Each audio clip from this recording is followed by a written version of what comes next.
Okay, welcome everybody. My name is Dr. David Litwa, and today I'll be reviewing a book that's very important in Gnostic studies, and specifically the study of Simon of Samaria. And that is a book by Salles Dabadie, which is Recherche sur Simon la Mage. This book is in French, so it's my pleasure to make the contents available in English, or at least a summary of those contents. And this book is very important for me personally, doing research on Simon of Samaria and writing a book on the movement, the Simonian Christian movement. So I hope that it is of interest and use to everyone. For those of you looking for the full publication information, again, this is JMA Salles Dabadie, Recherche sur Simon la Mage, Paris, Gabalda, 1969. And probably this book is not widely available in your local bookshops or your local library, but big academic libraries would carry this item. So if you have access to interlibrary loan, you might use that. But hopefully you can get a sense for whether you want to pursue this book based on this summary. And this summary will then provide your launch pad into the book. If you're not a reader of French, just enjoy the summary, and I'm happy to take questions over Patreon. As for an overview of the book has 5 main chapters.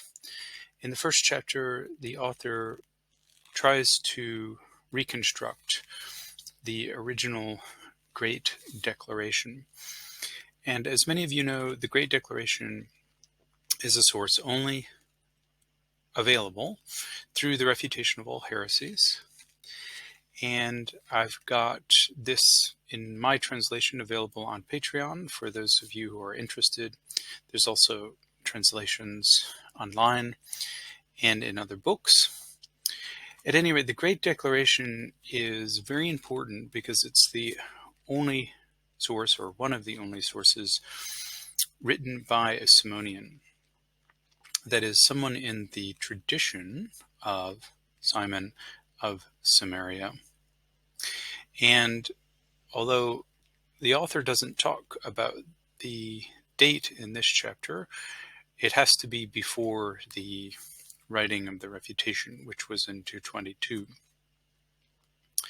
At any rate, the writer of this work sees 10 fragments taken from the Great Declaration, and these fragments were broken up by the author of the refutation, whom this Salles Dabadie identifies as Hippolytus, but in my opinion, scholarship has moved beyond that hypothesis.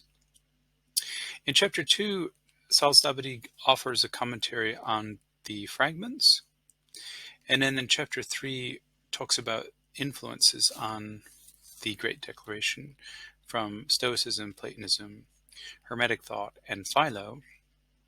Finally, chapter 4 talks about the relation to other Gnostic systems, Gnostic being in quotes even in 1969. And then chapter 5 talks about the profile of the author of the Great Declaration. So we'll cover each chapter one by one. Won't be exhaustive, but I'll definitely give you a taste for the overall content.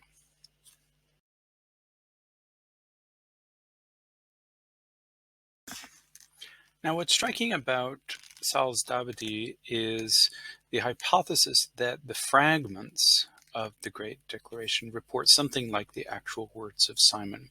You don't usually find this in the literature. There isn't, in other words, a strong distinction between a quote from the Great Declaration and a paraphrase from the Great Declaration. Salles Dabadie believes that the refutator is basically copying out somewhat mechanically extracts from the Great Declaration. But what's interesting and somewhat disconcerting is Salles Dabadie believes that the New Testament quotations in the Great Declaration are interpolations. So those are removed somewhat arbitrarily. And at any rate, the Salles Dabadie believes that there is basically a faithful transmission by the refutator. The only problem, the only major problem, I should say, is that the refutator sort of arbitrarily divides the fragments, or the extracts, if you will, and so they appear in somewhat disorganized way, and it's very choppy reading, as any of you who have read the Great Declaration know. So Salles Dabadie recognizes that the Great Declaration is essentially a cosmogony, that is a story about the creation of the world, although it's recognized that the story of creation and salvation are so intertwined. To speak of one is to speak of the other. And there's names, the fragments are named, but they can be basically grouped into three slots, according to Salles Dabadie. That is, fragments 1 through 6 talk about the creation of the cosmos. Fragments 7 through 9 talk about the creation of humanity. And fragment 10 talks about God before the creation. And I like to begin with fragment 10, which talks about there being a silence, and then from that silence emerging mind and thought, represented by heaven and earth. And these are the two roots of all of the aeons. Something interesting that Salles Dabadie proposes, I think somewhat tendentiously, is that aeon, the word aeon in the Great Declaration, always has a temporal meaning, that is, age, but I don't think this can be sustained. At any rate, mind and thought give birth to two other pairs of aeons, and then there is a seventh power. So all seven powers are indicated by the 7 days of creation. So it's basically an allegory on the 7 days of creation.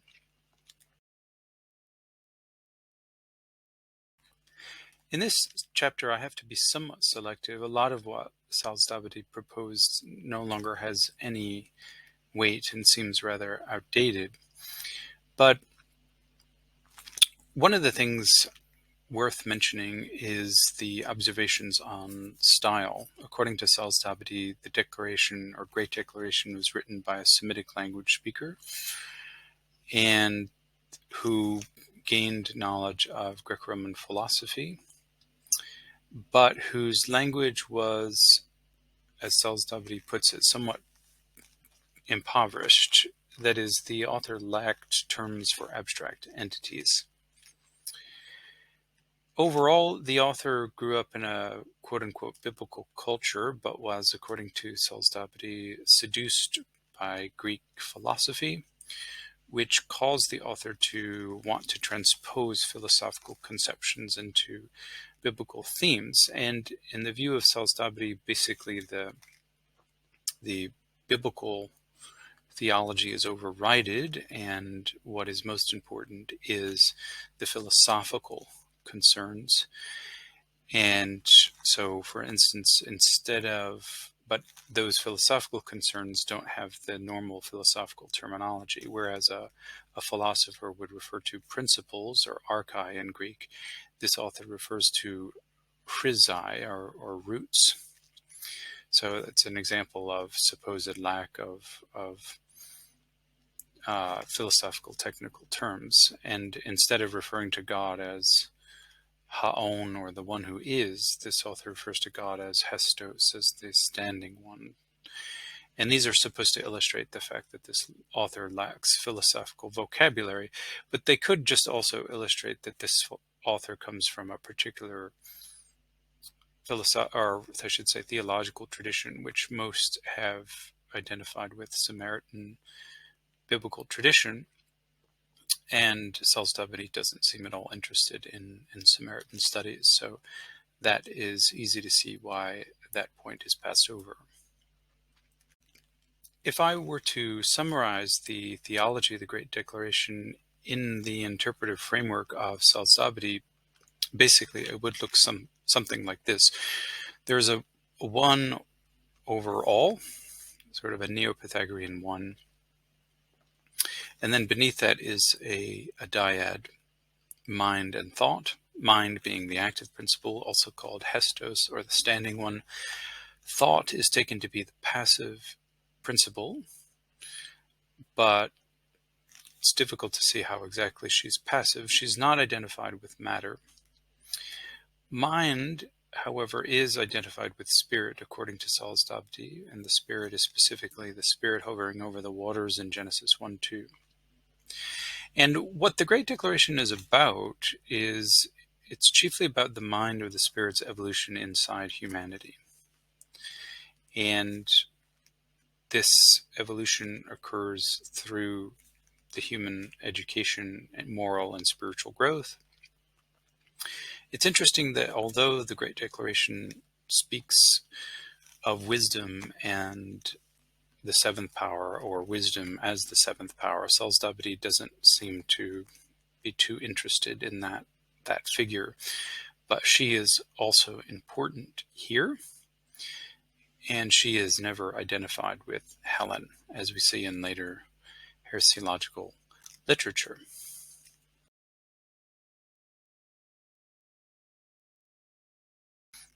With regard to philosophical influences or elements, according to Salles Dabadie, there is a strong Stoic influence because God in the Great Declaration is viewed as a fire.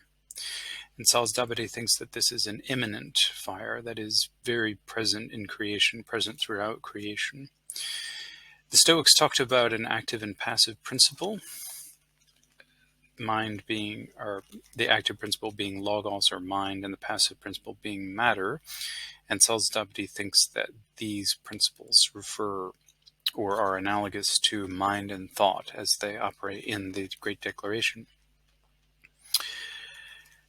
There is also a Platonic influence, according to Salles Dabadie. The spirit is a creator, according to the interpretation here. And the world as a whole is an image assimilated to a divine form. There is also Hermetic influence or Hermetic reception in the concept of divine androgyny. Mind and thought are one, but they are also male and female. And again, according to Salles Dabadie, there is cosmotheism, or something like pantheism, which is that God is very present in the creation and virtually identified with the creation, so that contemplating the creation brings one very quickly to God, and that is seen as a Hermetic theme, which actually helps to locate this work in Egypt and Alexandria specifically.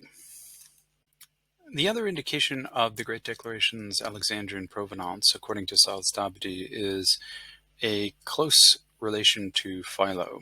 According to Salles Dabadie, Philo and the author of the Great Declaration are both striving according to the same purpose. They are both trying to harmonize the Bible with Hellenic culture. They both present a highly philosophical concept of God, although Salles Dabadie, somewhat tendentiously in my opinion, says that Philo's God is the biblical God, whereas the God of the Great Declaration is the God of Plato and Aristotle. Both Philo and the author of the Great Declaration use the term powers in the Greek dunamis to refer to the divine energies of God, but this is also very common. And according to Salles Dabadie, both present salvation as confirmation to the standing one. The Great Declaration uses this technical term ex ekanizo, that is, to be completely assimilated to the divine image, which in this case is mind.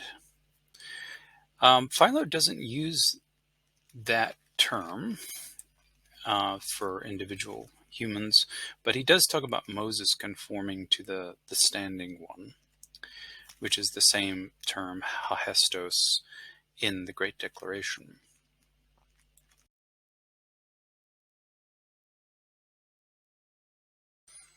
In the next chapter, Salles Dabadie compares the Great Declaration with what are considered the great Gnostic systems. Here, most of Nag Hammadi literature is not in view. We're still too early for that in 1969, but things like Valentinianism is very strongly in view. Salles Dabadie calls the Great Declaration the vestibule in the great temple of Gnostic thought. That is, it's the forecourt or the entry. It's a metaphysical system that leads to the Gnostic metaphysics, but it isn't itself a Gnostic metaphysics. In fact, it's opposed to the typological definitions of Gnosticism as they were worked out by Hans Jonas and others. So according to the Great Declaration, the world isn't evil. In fact, it's the matrix of the growth for the divine seed. Sex isn't bad. There's no nature or no hatred of the body. And Salles Dabadie even thinks that the body is divine. There's also no classes of people and no soteriological determinism. Now this is all true, but it's important to keep in mind that all of these typological features of Gnosticism are basically rehashings of heresiological accusations. So to say that the Great Declaration doesn't contain these typological features is not really saying much, because when we look at actual Gnostic literature in Nag Hammadi, almost none of them contain these typological features, at least altogether. So just something to keep in mind.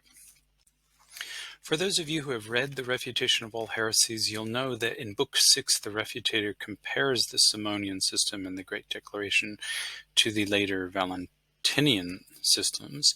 And it is true that both systems have what appear to be syzygies, that is, paired aeons. But what's different is how those aeons work and how they are paired. In the later Valentinian texts, we see the 8, 10, 12 pattern of aeons adding up to 30. And these aeons are all manifestations and are all named in a very different way than what we see in the Simonian Great Declaration. In the Simonian Great Declaration, there are 3 pairs of aeons, and they're summed up by a 7th power, all together representing the 7 days of creation. And they all seem to be distinguished from the ultimate deity, who is the fire. So it would be very difficult to speak of influence here, I think. Both Valentinians and the Simonian author refer to silence, but in a different way. Silence refers to wisdom in Valentinian texts, but silence is the ultimate deity, the ultimate one in the Simonian Great Declaration. So I think that Salles Dabadie is right, that this doesn't come out of a Valentinian milieu, but I think we can be a little bit more refined.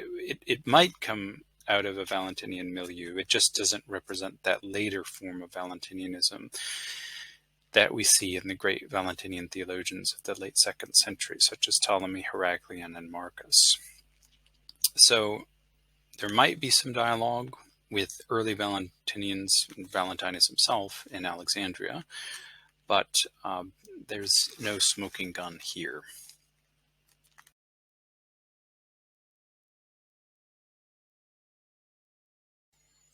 So in the final chapter, or final main chapter, Salles Dabadie tells you or hypothesizes about the author of the Great Declaration. And the hypothesis is that the author really is Simon of Samaria, the actual Simon, who wrote the Great Declaration. And of course, this viewpoint continues the viewpoint of the Refutator, who said that Simon was the writer of the Declaration. And I think that that's quite extraordinary, but what's problematic here is that to construct Simon, Salles Dabadie has to go back to polemical sources like Acts and the heresiologists. And these sources, in my view, are actually later than the Great Declaration. So it's very problematic to import back into the Great Declaration this heresiological portrait of Simon. There's no question that there's an overlap in terminology, references to the great power and the standing one. And this language, what we might call the Simonian idiolect, is present in both the later heresiological sources and in the Great Declaration. But the problem is there's a different use of the terminology. In the later sources, Simon is identified with the great power, but that's never the case in the Great Declaration. Likewise, Helen in the heresiological sources is identified with wisdom, or the Ennia figure, and that is not the case in the Great Declaration. Now, interestingly, Salles Dabadie says that there's a continuity between Simon and Menander, but that continuity has to be reconstructed from the Pseudo-Clementines. And in general, the great problem with Salles Dabadie is that a lot of these later sources are used to read the Great Declaration, but this is not methodologically correct. So in sum, just a quick evaluation here. I don't want to be too hard on Salles Dabadie. What I really appreciate about this book is that it is a full monograph on the Great Declaration, and it's one of two. And it is a little bit dated at the moment, but it's rare and refreshing to see someone devote so much time to this very important Simonian source. So this is why I'm bringing it to your attention. I think it's a great point that Salles Dabadie admits that Simon may have been philosophically inclined. You'll see some scholars sometimes deny that Simon could have wrote the Great Declaration, because he just wasn't a philosopher, or he didn't have the philosophical, smarts, as it were, the wherewithal. But, frankly, we don't know anything about Simon's education and whether he had philosophical training. And the fact that the author of Acts portrays him as a magician, or a maguon, one practicing magic arts, doesn't mean that he wasn't also very smart and intellectually inclined. So I like that aspect of it. But it is quite arbitrary to say that in order to kind of save the Great Declaration for Simonian authorship, to say that we have to remove the New Testament quotations. And because there are quotations from Paul and from the Gospels, Matthew and Luke, or at least one of them. In these texts, at least Matthew and Luke, may have been written, quite toward the later part of the first century. So in order to say that Simon wrote this, you would either have to say that Simon was very old when he wrote it, very late in the first century, or that, he didn't write it. And if you think that Simon, the historical Simon, died around 60 or 70 or even 80, well, then he's not able to add these New Testament quotations. So whoever is writing the Great Declaration and putting in these quotations is probably writing after Simon. And that's our best indication that this is not Simon, but a Simonian. The other major problem is that we can't really use a later portrait of Simon to understand an earlier Simonian text. And again, what's strikingly different about the Great Declaration from the heresiological sources is that Simon is never depicted as the great power, and there's never any mention of Helen as wisdom. And these are the kind of twin pillars of Simonian theology as we later meet it in the heresiological literature. So what's going on here? Well, Salles Dabadie doesn't have a really good explanation for that. And I think that it's methodologically problematic, as I said, to interpret the Great Declaration Simon, the supposed speaker in the Great Declaration, in terms of the later heresiological portraits of Simon. I mean, if anything, to my mind, and I've striven to prove this elsewhere, the Great Declaration is the earliest portrait of Simonian theology, earlier than the heresiological portraits, and therefore should be the controlling touchstone for interpreting the heresiological portraits. And in the earliest Simonian theology, Simon wasn't identified with the great power, but that the great power was something else, a name for God or a hypostasis of God. And that will have to, unfortunately, wait for another discussion.